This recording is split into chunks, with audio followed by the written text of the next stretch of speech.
오늘 읽을 말씀은 마가복음 6장에서 7장까지입니다. 6장. 예수께서 그곳을 떠나 고향으로 가셨습니다. 예수의 제자들도 동행했습니다. 안식일이 되자 예수께서는 회당에서 말씀을 가르치기 시작하셨습니다. 많은 사람들이 그분의 말씀을 듣고 놀라며 물었습니다.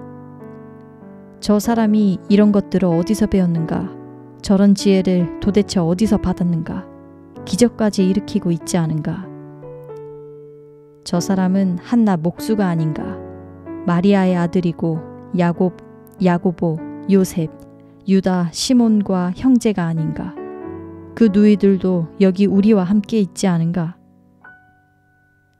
그러면서 사람들은 예수를 배척했습니다.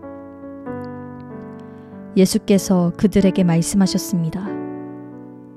예언자는 자기 고향과 자기 친척과 자기 집에서는 배척당하는 법이다. 예수께서는 그저 아픈 사람들 몇몇만 안수해 고쳐주셨을 뿐 거기서 다른 기적은 일으키실 수 없었습니다. 그리고 예수께서는 그들이 믿지 않는 것에 놀라셨습니다. 그 후 예수께서 여러 마을을 두루 다니시며 말씀을 전하셨습니다. 예수께서는 12 제자를 불러 둘씩 짝지어 보내시며 더러운 귀신을 제어할 권세를 주셨습니다. 그리고 이렇게 당부하셨습니다. 여행길에 지팡이 외에는 아무것도 가져가지 말라. 먹을 것이나 자루도 챙기지 말고 전대에 돈도 넣어가지 말라. 신발만 신고 옷도 2벌씩 가져가지 말라. 어느 집에 들어가든지 그 마을을 떠나기 전까지는 그 집에 머물라. 어느 집이든지 너희를 반기지 않거나 너희 말에 귀 기울이지 않으면 떠나면서 경고의 표시로 발에 붙은 먼지를 떨어버리라. 제자들은 나가서 사람들에게 회개하라고 전파했습니다. 그들은 많은 귀신들을 쫓아내고 수많은 환자들에게 기름 부어 병을 고쳐주었습니다. 예수의 이름이 널리 알려지자 헤롯 왕도 그 소문을 듣게 됐습니다. 어떤 사람들은 세례자 요한이 죽은 사람 가운데서 살아났다. 그래서 그런 기적을 일으키는 능력이 그 사람 안에서 역사하는 것이다. 라고 말했습니다. 또 그는 엘리야다 하는 사람도 있었고 어떤 사람들은 그는 예언자다. 옛 예언자들 가운데 한 사람과 같은 사람이다. 라고 말하기도 했습니다. 이런 이야기를 듣고 헤롯이 말했습니다. 내가 목 자른 요한이 죽은 사람 가운데서 살아났나 보다. 헤롯은 전에 요한을 체포하라는 명령을 직접 내렸고 결국 요한을 잡아다가 감옥에 가둔 적이 있었습니다. 헤롯이 자기 동생 빌립의 아내 헤로디아와 결혼한 것 때문에 요한이 헤롯에게 동생의 아내를 데려간 것은 옳지 않다 라고 말해왔기 때문입니다. 그래서 헤로디아는 원한을 품고 요한을 죽이려 했습니다. 그러나 그렇게 할 수 없었습니다. 그것은 요한이 의롭고 거룩한 사람임을 헤롯이 알고 그를 두려워하며 보호해 주었기 때문입니다.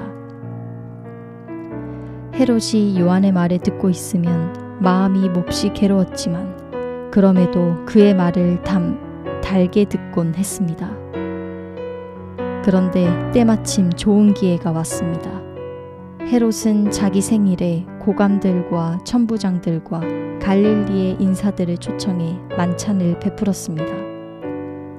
그때 헤로디아의 딸이 들어와 춤을 춰 헤롯과 손님들을 즐겁게 해주었습니다.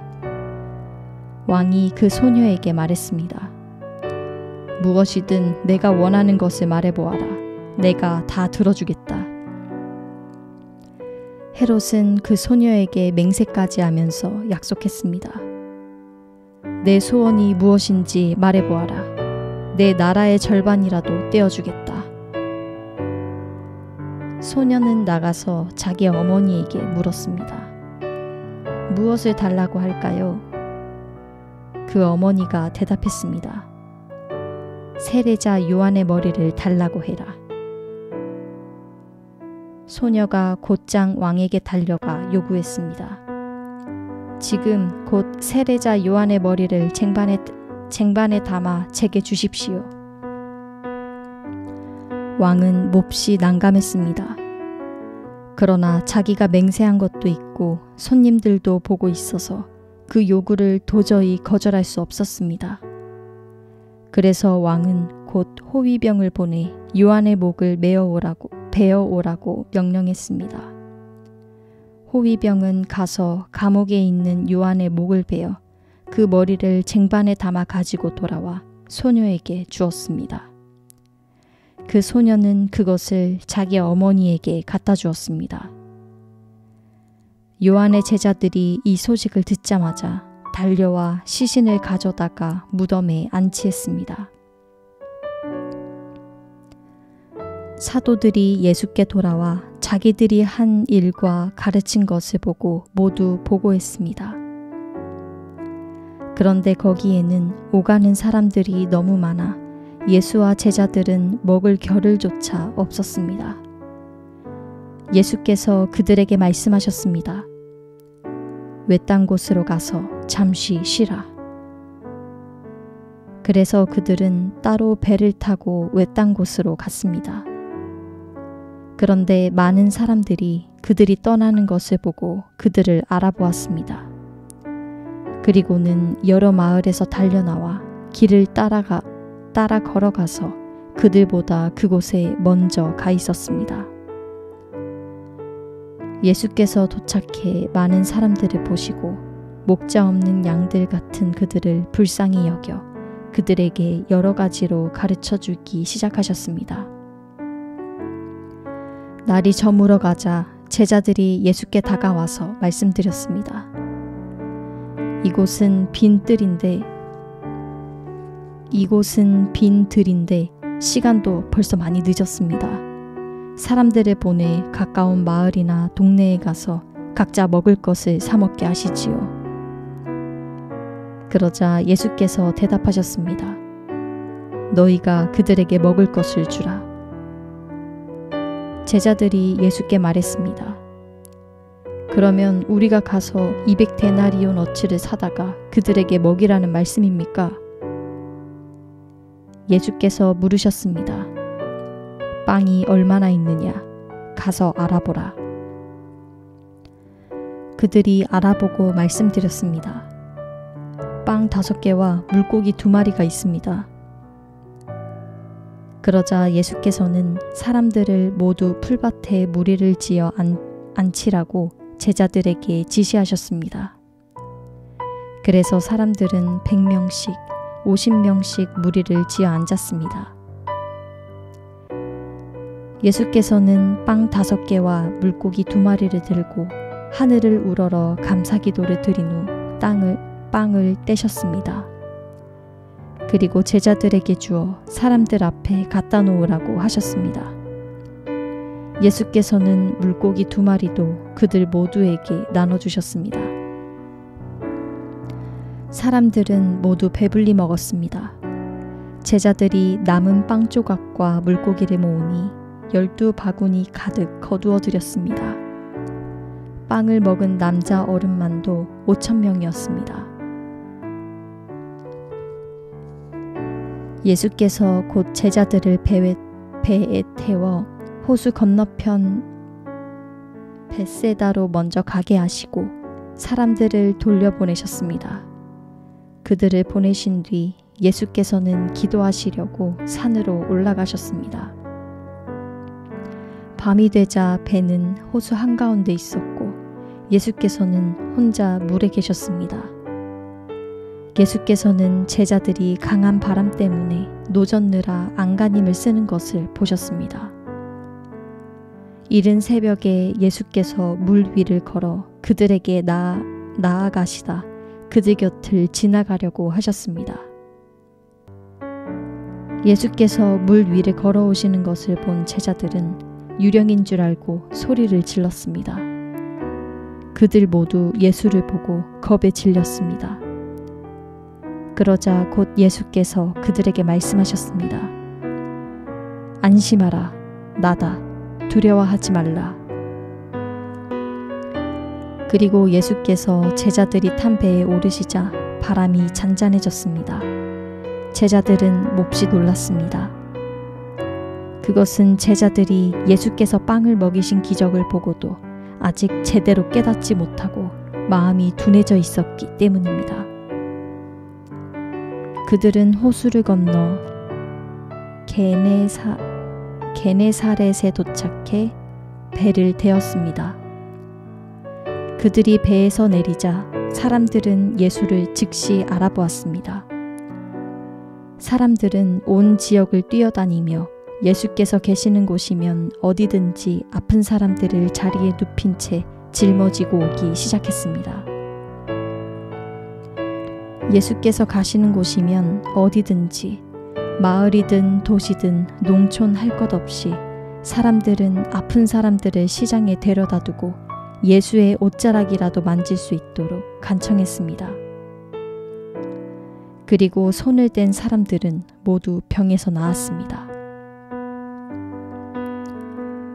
7장 예루살렘에서 온 바리새파 사람들과 몇몇 율법학자들이 예수 곁에 모여 있다가 예수의 제자들 가운데 몇 사람이 손을 씻지 않고 더러운 손으로 음식을 먹는 것을 보았습니다.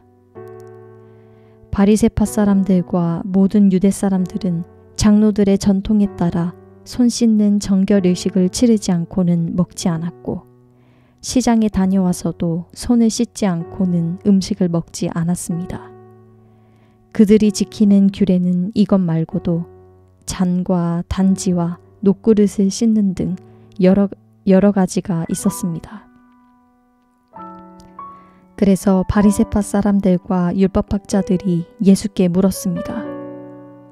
왜 선생님의 제자들은 장로들이 전해준 전통을 따르지 않고 더러운 손으로 음식을 먹습니까? 예수께서 대답하셨습니다.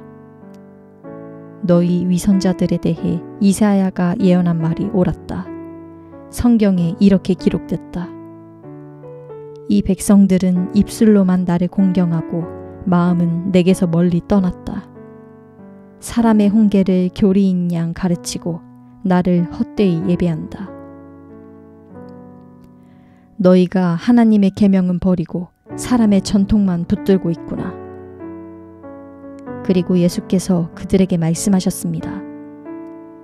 너희는 너희만의 전통을 지킨다는 구실로 그럴듯하게 하나님의 계명을 제쳐두고 있다. 모세는 내 부모를 공경하라고 했고 누구든지 자기 부모를 저주하는 자는 반드시 죽을 것이다 라고 했다. 그러나 너희는 내가 아버지나 어머니에게 드리려던 것이 고르반 곧 하나님께 드리는 예물이 됐다 라고 하면 그만이라면서 너희 부모를 더 이상 복량하지 않으니 너희는 전통을 핑계 삼아 하나님의 말씀을 유명무실하게 만드는 것이 아니냐. 또 너희가 많은 일들을 이런 식으로 행하고 있다. 예수께서 다시 사람들을 불러 말씀하셨습니다. 너희는 모두 내 말을 듣고 내 말을 잘 듣고 깨달으라. 몸 밖에 있는 것이 사람 속으로 들어가 사람을 더럽게 하지 못한다. 오히려 사람 속에서 나오는 것이 사람을 더럽게 하는 것이다. 예수께서 사람들을 떠나 집 안으로 들어가시자 제자들이 이 비유에 대해 물었습니다.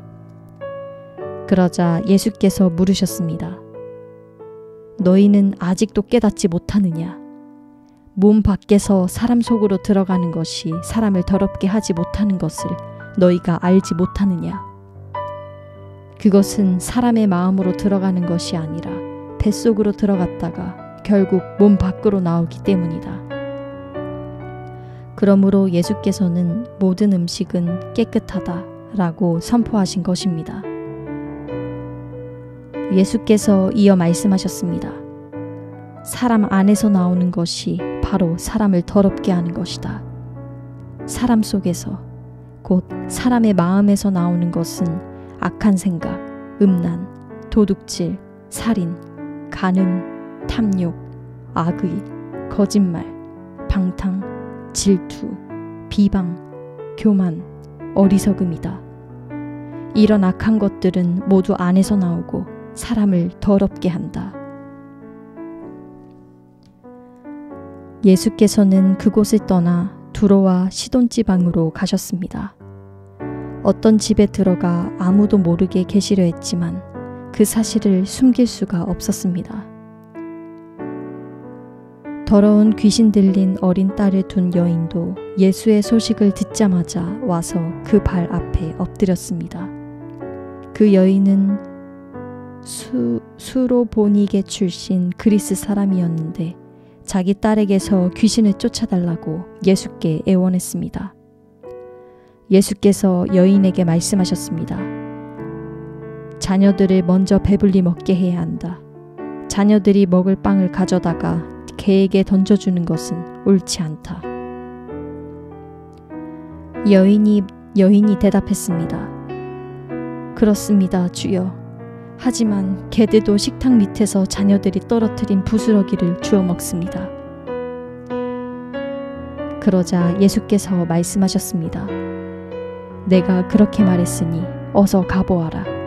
귀신이 내 딸에게서 나갔다. 여인이 집에 돌아가 보니 귀신은 떠나가고 딸 아이가 침대에 누워 있었습니다. 그 후 예수께서 다시 두로와 시돈 해안을 떠나 데가볼리 지방을 거쳐 갈릴리 호수로 가셨습니다.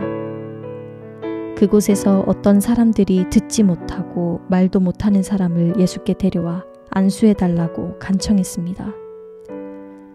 예수께서 그를 멀찌감치 따로 데리고 가셔서 그의 귀 속에 손가락을 넣으시고 손에 침을 뱉어서 그의 혀에 손을 대셨습니다. 그리고 예수께서 하늘을 쳐다보며 깊은 숨을 크게 한 번 쉬고는 그에게 에바다 라고 말씀하셨습니다. 이 말은 열려라 라는 뜻입니다. 그러자마자 그 사람은 귀가 뚫리고 혀가 풀리더니 제대로 말하기 시작했습니다. 예수께서 이 일을 아무에게도 말하지 말라고 사람들에게 명령하셨습니다. 그러나 예수께서 하지 말라고 하실수록 그들은 더욱더 말하고 다녔습니다. 그들이 몹시 놀라 이렇게 말했습니다. 예수께서 행하시는 모든 것은 참으로 대단하다. 듣지 못하는 사람도 듣게 하시고 말 못하는 사람도 말하게 하신다. 아멘.